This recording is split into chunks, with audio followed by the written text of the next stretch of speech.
करू कारण पावसाचे दिवस आहेत आणि मी सांगितलं इनडोअर करा.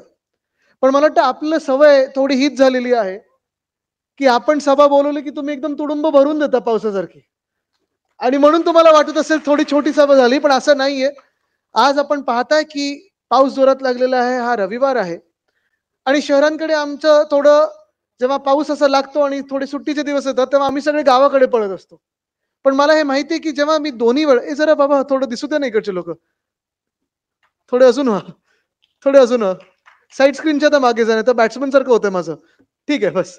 राहू दे. जेव्हा मी दोन्ही वेळा पाटण तालुक्यात आलो, 2 आपण सभा घेतल्या. एक जन आशीर्वाद यात्रेत घेतली होती आणि त्यानंतर मला वाटतं ह्या निवडणुकीच्या आधी जेव्हा जे लवाद होतं लबाडांचं, नार्वेकर साहेबांनी जो निकाल दिला होता शिवसेनेच्या विरुद्ध त्याच दिवशी दिला होता. आणि तो जो निकाल त्यांनी दिला होता, त्याच्यात आपल्या पक्षाचं नाव घेतलं होतं, चिन्ह घेतलं होतं, सगळा निकाल आपल्या विरोधात दिला होता. तरी देखील तिथे जे जमलेले हजारो पाटणचे लोकं होते, स्थानिक तिकडचे रहिवासी होते. त्यांनी जे प्रेम दिलं, त्यांनी जे आशीर्वाद दिला, त्याच आशीर्वादावर मी कुठेही खचलो नाही. ताकद आपली दुप्पट झालेली आहे. दोन्ही त्या सभा मला आठवतात. पहिली सभा तर अशी झाली होती, नितीनजी आणि मी मला वाटतं आपण गाडीतून येत होतो आणि रोड शो तुम्ही सुरू केला होता.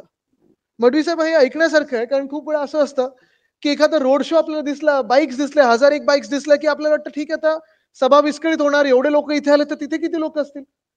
आणि मी सतत ह्यांना फोन करत होतो हर्षदजींना. मी "अरे तुम्ही कशाला रोड शो करताय? सभेचं काय, सभेचं काय?" ते बोलतात, "साहेब चिंता करू नका, सभा मोठी आहे." तरी मी थोडं चिडलेलो, मी रागवलेलो. मी "हो, तुम्ही उगाचचं काहीतरी सांगू नका मला. तुम्ही सभेची वाट नका लावू. मला सभा बघायची आहे. तुम्ही मला उगाच रोड शोमध्ये व्यस्त ठेवू नका." तो रोड शो पाऊण 1 तास चालला. कसंबसं आम्ही सभेच्या ठिकाणी पोहोचलो आणि समोरून फटाके दिसायला लागले. म्हणलं ठीक आहे, नुसतं फटाके असतील आणि आपल्या सोबत ती लोकं असतील. तिथे गेल्यानंतर समोरचा रस्ता तुडुंब भरलेला. डावीकडे, उजवीकडे रस्त्यात लोकच लोकं, मागे लोकं आणि आमची रोड शोची लोकं पोहोचायचे बाकी होते. मी कसंबसं त्या स्टेजवर पोहोचलो, पण एवढी गर्दी, एवढी गर्दी. डी नाही, काही नाही. सगळीकडे चारी बाजूला लोकं होती, गच्च्यांमध्ये, खिडक्यांमध्ये आणि तेच वातावरण ह्या दुसऱ्या सभेत दिसलं आणि तेच वातावरण आत्ता जे मतदान झालेलं आहे त्याच्यातही दिसलेलं आहे आणि पुढच्या निकालात देखील दिसणार आहे.